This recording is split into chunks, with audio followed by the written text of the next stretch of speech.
Hello, NFL fans, and welcome to Statkings Super Bowl preview. And we are going to predict who is going to win the Super Bowl. Very interesting season. I originally picked the Baltimore Ravens to win the Super Bowl this year, and that didn't work out too well. But it was a really good year in terms of parity because we had no idea who was going to win the Super Bowl this year. At one point, everybody was saying it was going to be the Rams. You could look at the Indianapolis Colts. Detroit Lions had the offense, and we thought they had the defense this year. Denver Broncos surprised me how really good that defense was, but they had balance also on the offense. Their quarterback came into the season. I basically saw him as a game manager, but the quarterback improved for the Broncos as the year went on.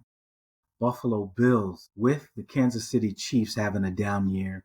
You thought this was going to be the year the Buffalo Bills would bring it home. Kansas City down year. You expected maybe the Chargers to rise up. Chargers have really good coaching staff, good defense, but Chargers didn't live up to expectations. You got the Houston Texans with that wonderful defense, but a shaky offense. And Houston really came on at the end. San Francisco 49ers, with all the injuries, they hung in there, playing in a very, very tough division, coming in third place. But you got to give the San Francisco 49ers credit. Chicago Bears surprising people, winning 11 games and showing that they have a very bright future. A lot of parity this year in the NFL. So I think that made the season exciting. And I got to mention the New England Patriots. I mean, they just came out of left field. I picked them to finish last in the AFC East. They win the AFC East and they go to the Super Bowl. It was just a fun year to see some of these young quarterbacks perform and to see some different teams rise up and make the Super Bowl. So let's get right to it. So we're going to do our Super Bowl preview. We're going to look at a couple of stats. We're going to look at point differential, run defense, pass defense, and quarterback rating to do the pros and cons for each team. So let's kick it off right now. Up on my screen, any team highlighted in black, those teams made the playoffs. So you could say Seattle, Rams, New England, Jacksonville. Any team highlighted in black here, they made the playoffs. If you're highlighted in red, you did not make the playoffs. So what you're looking at right now are the top teams in terms of point differential, meaning, so for example, the Seattle Seahawks scored 28.4 points a game. They only gave up 17 points a game with a point differential of 11.24. So I ranked the teams based off of point differential. So as you can see here, Seattle Seahawks finished number 1 in the league. The Rams were number 2, and New England came in number 3. New England outscored their opponents over a 17-game period.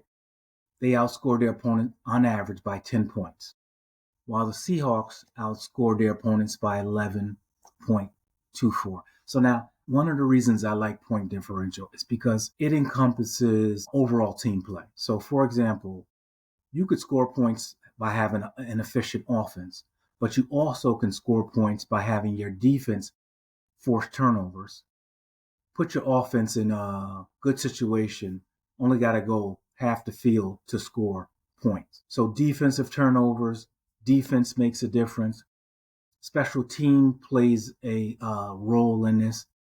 If your special teams, you're scoring on punt returns, you're scoring touchdowns on kickoff returns, or if you're just shortening the field, you're giving your team a chance to score. And if you have a stout defense and you're not giving up a lot of points, again, your spread in terms of point differential is going to be higher, which you can see. The teams with the better winning percentages, of course, have the better point differential. But I think point differential, more importantly, a lot of people are going to say, oh, that's pretty obvious. But more importantly, point differential means you got overall good play. The teams in all 3 phases of the game are playing well. So that's why I think this is important. And as you can see, teams with point differential, the top 10, 90% of the teams made the playoffs. This tells you that these teams are well balanced. And that's really the point that I'm trying to get to. Seahawks finished number 1 in point differential. New England Patriots came in third behind the Rams. So right here, I give Seahawks an advantage here. And one of the reasons I do is Seahawks played in a tough division. Seahawks had to play the Rams twice, and they also had to play San Francisco twice. So big advantage here for Seattle. So now we're going to look at run defense. And now this surprised me. Again, any team in red did not make the playoffs. So you look at the top 10 teams in terms of stopping the run. Most of them didn't make the playoffs this year, which is very, very odd. It's very strange because I ran a stat like this last year, and it was like 90% of the teams that finished in the top 10 made the playoffs. This year it's the complete opposite. It's really, I think, a really interesting stat. But now let's just focus on the Super Bowl teams, right? And if you look here, Seahawks came in at number 16. Basically, they came in at league average. So league average is about 120, while the Patriots came in 23rd, giving up 131 yards per game. So Seahawks are league average, and the Patriots are below league average. You got to give Seahawks the advantage here in terms of stopping the run. And not only that, if you think about the division Seahawks played in, they finished they finished league average, they finished ahead of the Patriots, but they also played tougher teams. So I'll give Seahawks the advantage here also. All right. So we're going to move on to pass defense. Pass defense. Again, any team highlighted in red did not make the playoffs. Any team highlighted in black made the playoffs. So as you can see here, we got our top 10. And the Seahawks and Patriots did not finish in the top 10. So in terms of pass defense, Seahawks finished 13th, while New England came in at 26th. So again, Seahawks have the advantage in terms of pass defense. If you do a side-by-side comparison, Seahawks came in 13th, New England Patriots came in 26th. In terms of the opponent's completion percentage, they're about the same. Yards, I mean, you got a difference in yards. Touchdowns about the same. But here, the Seahawks defense had 13 interceptions as opposed to the New England Patriots only had 7. So that jumps out right there. In terms of the opponent's passer rating, now we're not talking about QBR rating. We're talking about passer rating. Seahawks kept the opponent's quarterback at a lower passer rating than the New England Patriots, and I would have to say the Seahawks had tougher quarterbacks that they had to face in terms of their divisional opponents. So again, I think Seahawks have the advantage defensively. That's what the stats are saying. In terms of quarterback hits, Seattle almost doubles the Patriots in quarterback hits. Tackles for loss, Seahawks have advantage. And sack percentage, Seahawks have an advantage. So total defense, I give the advantage to the Seahawks. Now, one of the most important stats is your quarterback. Quarterback play.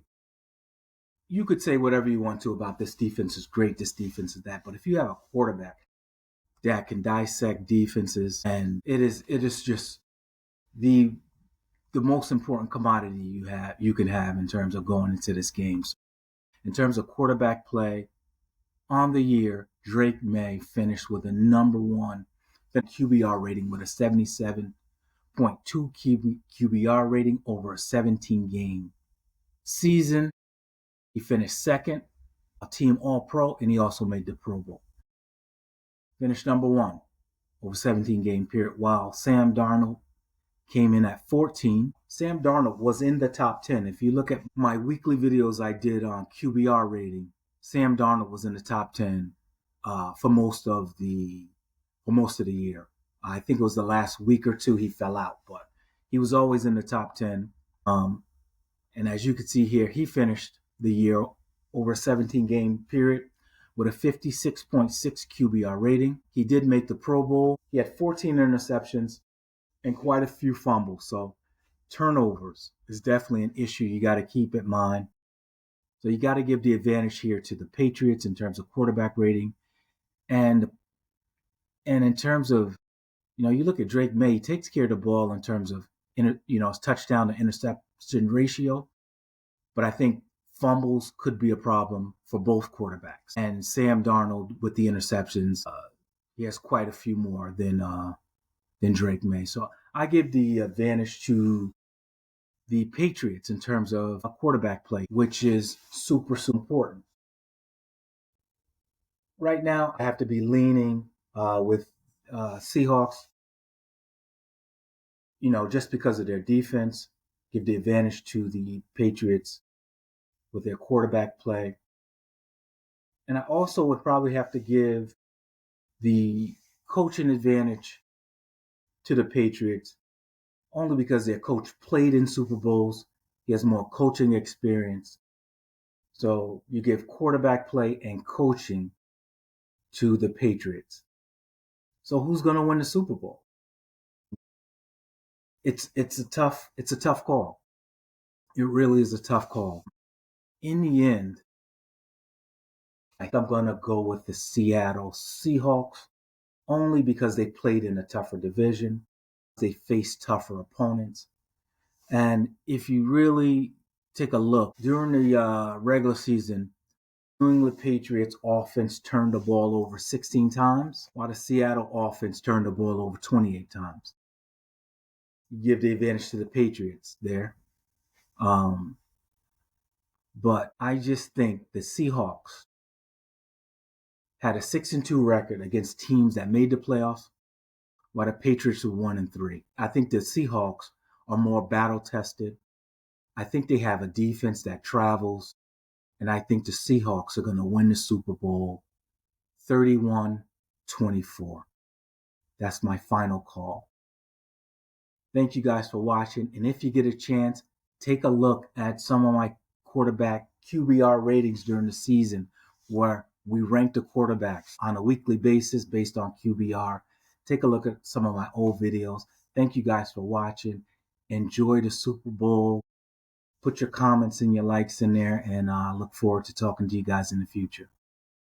Seattle Seahawks going to win the Super Bowl.